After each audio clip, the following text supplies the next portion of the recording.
From AccuWeather.com, this is AccuWeather Daily, a brief host-read article. It's weather news in a nutshell.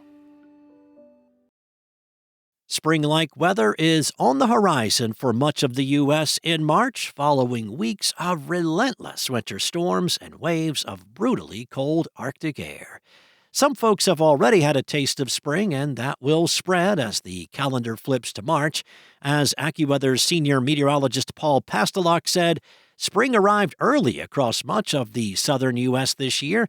Temperatures have been well above the historical average for February across Florida and much of the Gulf Coast after January's historic winter storm that brought snow and a deep freeze to beaches along the Gulf. So, when will it feel like spring? Well, first off, meteorological spring begins this Saturday, the 1st, followed by astronomical spring on the equinox, which takes place on Thursday, March 20th. For millions in the East, consistent warmth will arrive between those two dates.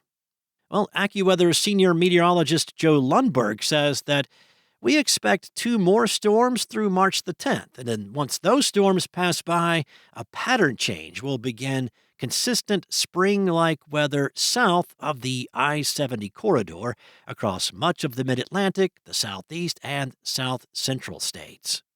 While milder air could occasionally reach into the Northeast and the Midwest, it is still a bit too early to stash away winter coats and snow boots for the season.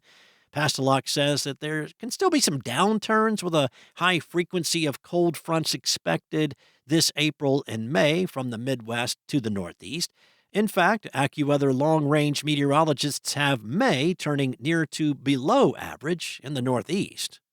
Across the West Coast, more storms are in the offing, which could bring some spells of cooler weather, but also some much-needed rain and some mountain snow before the arrival of the dry season. Lundberg says that there could be a few more opportunities for rain across parts of California through March. Drenching rainfall earlier this month has greatly reduced the risk of wildfires in Southern California through much of the month. Nationwide, days will become noticeably longer throughout March, with places like Seattle gaining more than 100 minutes of daylight. That's all for now. You can find more stories and regional forecasts at AccuWeather.com, and for your local forecast at your fingertips, download the AccuWeather app.